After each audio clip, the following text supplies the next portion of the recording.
Қайырлы күн достар, қош көрдік. Міне бүгін төртінші форматқа да келіп жеттік. Төртінші формат бізде марафон деген тақырыпты қозғайық. Марафон, жалпы марафон деген не, және де ол адамға не береді, және кім қашан қатысқаны жөн деген секілді сұрақтарға жауап қайтарайын. Осы видеоның алдында мен ең бірінші психолог деген кім деген, одан кейін психотерапевт деген кім дедік. Үшінші сабақта біз кеше біз мастер-класста айтып кеттік. Енді бүгін марафон. Жалпы марафон міне соңғы осы 1-2 жылдың ішінде қатты трендке айналды.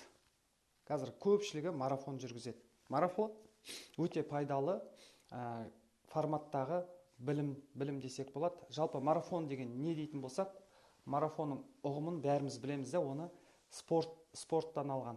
Ұзақ мерзімді жүгіруге үлкен бәйгелерді не дейді? Марафон деп атайды. 42 километрден жоғары марафон деп аталады. Ал енді оны білімге де солай алған. Мысалы, бізде мастер-класс, тренинг дегендер әр кетсе 1 күн, 3 күндік нелер бар жаңағыдай, тренингтер. Енді одан ары қарай ол курс немесе марафон болып кетеді. Марафон деген 3 күн мен 90 күннің арасындағы білім беру форматын марафон деп атайды. Қазір барлығы қолданады. Ол екі жаққа да пайдалы. Біріншіден, жаңағы спикер, маман, шебер, ол өзінің білімін, мысалы, үлкен курстарын сатудың алдында бірінші оған клиенттарға не істейді? 3 күн, 7 күн, немесе жаңағыдай 10 күн деген секілді өзінің курсының бір бөлігін не істейді? Тегін береді. Өзінің былай айтқанда маман екенін дәлелдеу үшін. Және де халық қатысушылар одан егер де белсенді қатысатын болса, олар нәтижесін көреді де, және қызығып ары қарай оның ұзақ мерзімді марафон курстарын сатып алуға мүмкіндік бар. Ол екі жақтан да жақсы, былай айтқанда. Мысалы, қазір барлық бағытта марафондар жүріп жатыр. Жаңағы мейлі ол косметика болсын, мейлі ол жаңағыдай жеке тұлғалық даму бағытта болсын, марафонның түрі бар. Сондықтан жалпы қатысушыларға марафоннан бастаған жөн. Марафоннан бастаған жөн. Енді марафонның плюсын айтып кететін болсақ, марафонның плюсы біріншіден ол көбінде арзан болады. Кей кездері тегін де қылып жатады. Тегін, мысалы 3 күндік, 1 апталық, 10 күндік дегенде тегін қылады. Сол тегін қатысуға немесе арзан қатысуға мүмкіндік бар. Жаңағы шебердің немесе спикердің білімін, немесе беріп жатқан контентінің сапасын білуге сізде мүмкіндік бар. Сол марафон курсынан кейін, егер де сізге қызықты болып жатса, ары қарай оның басқа да жаңағыдай ақылы программаларын сатып алуға мүмкіндік болады. Және де екінші плюсы бұл жерде тағы қандай плюс бар? Біріншісі не бар? Тегін қатысу бар, немесе арзан қатысу да. Және де спикерді жақсылап тануға мүмкіндік болады. Үшіншіден, ол жерде сізде көбінде ұтыс ойнатады. Ол жерде ұтыс болғанда жаңағыдай белсенді қатысқандарға, мысалы 2 адамға, 3 адамға мысалы жаңағыдай тегін қатысуға мүмкіндік болады. Басқа курстарын сатып алуға да, сатып алмай, жаңағыдай бас жүлдеге тегін дейді.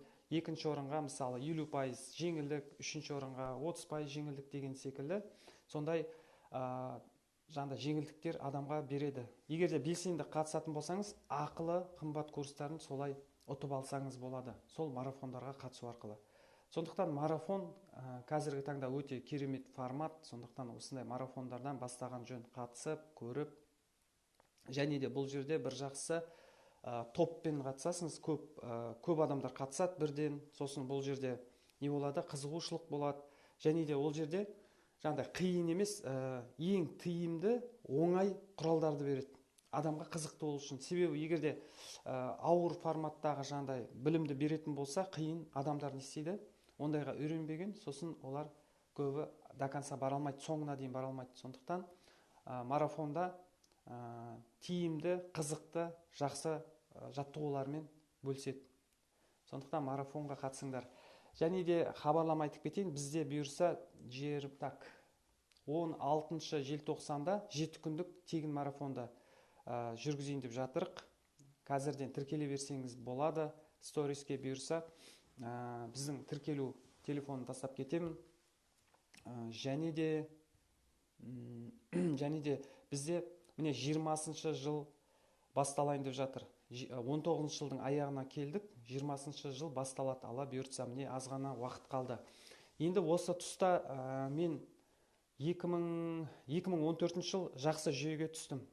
Тайм менеджментті, жаңағыдай күнделік ұстау, мақсат қою, жоспарлау, оны жүйелету, фотоколлаж дейді, миссия құру, 5 жылдық көрініс дейді. Соның барлығын мен қазіргі таңда жүйелеттім.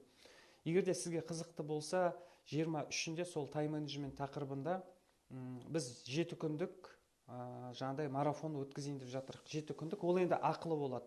Оны кейін сізге айтып жатармыз қанша тұратынын. Біздің парақшадағы хабарда болыңыздар. Егер де сол тренингке қатысатын болсаңыз, жаңа марафонға, тайм менеджмент, сіз біріншіден осы 2019 жылды қорытындылап аласыңыз. Не болды, не болмады деген секілді. Және де келесі 20 жылға алдын ала сіз мақсатыңызды айқындап, жоспарды дұрыс жазу, күнделікті жөн ұстау, және де соның барлығын ұялы телефондағы приложениялармен қалай үйлестіріп жүйеге түсіруге болады. Соны үйренесіңіз. 7 күннің ішінде сізге сомен бөлсемін. Аяғында сіз толық 2020 жылға миссияңызды анықтайсыңыз. Жалпы миссия өмірлік миссия. Оны жаттығулармен қоясыңыз. Бірден қойылмайды ол миссия. Екіншіден, бұл жерде сіз 20 жылдық көрінісіңіз, 5-7 жылдық көрінісіңізді айқындап аласыңыз. Себебі Стивен Кови айтады, 7 навыков высокоэффективных людей дейді. Начинайте, представляя конечную цель дейді. Егер де сіз өзіңіздің баратын жеріңізді білмесеңіз, онда сіздің баратын жеріңіз жоқ деген да. Сондықтан бізде нақты мақсат болу керек. Қай жерге баратық, қашан жетісуіміз керек деген секілді. Міне сол жерде біз 5-7 жылдық көрінісімізді айқындаймыз. Одан кейін бізде 1 жылдық басты мақсат болады. Басты мақсат. Одан кейін сол 2020 жылға 100 мақсат жазамыз. 8 бағытта. Енді негізгі 8 бағыт деймін, әркімде әртүрлі болуы мүмкін. Бірде 4 болуы мүмкін, бірде 10 болуы мүмкін. Сол адамды бақытты ететін, жетістікке жеткізетін 8 бағытты таңдаймыз. Сол бағытта біз 100 мақсат қоямыз. 100 мақсат қоямыз. Содан кейін, міне бір жылға басты мақсат, сосын 100 мақсат болады, сосын 2 проект болады. Әрқашан тек 2 проектпен айналысу керек. Одан артық алсақ бізге артық болып кетеді. Сосын фокус бөлінсе, бізде нәтиже аз болады. Сондықтан нақты бір 2 проект аламыз, сол 2 проектпен жұмыстанамыз. Содан кейін мақсаттар жазғаннан кейін бізде күнделік толтыруды үйретемін. Мысалы, 1 айлық жоспар қалай жазылады? 1 айлық 1 жылдан алады. Сосын 1 айлықты, мысалы, 1 апталық жоспарды қалай жазамыз? 1 апталық жоспар 1 айлықтан алынады. Сосын логически кетеді, уже 7 күн болады. 7 күнге барлық ритуалдарымыз жазылады. Содан кейін тағы 1 апта қалдырамыз. 1 апта, 1 айдан аламыз жаңа жоспарды. Солай күнделікті жүйелі ұстауға сіздерге көмектесеміз. Және де одан кейін ұялы приложениядағы Wonderlist деген бар. Өзім жалпы Wonderlistті қолданамын. Өте керемет, өзіме ұнайды. Сол әдемі жүйені, оңай жүйені сізге көрсететін боламын. Егер де осыны үйренетін болсаңыз, сізде барлығы оңай болады. Баста ақпарат болмайды. Барлығы сізде компьютерде, телефонда, ноутбукта, неде болады, күнделігіңізде болады. Барлығы оңай, жеңіл қолданып, ары қарай сіз жетістігіңізге де тез жетуге болады.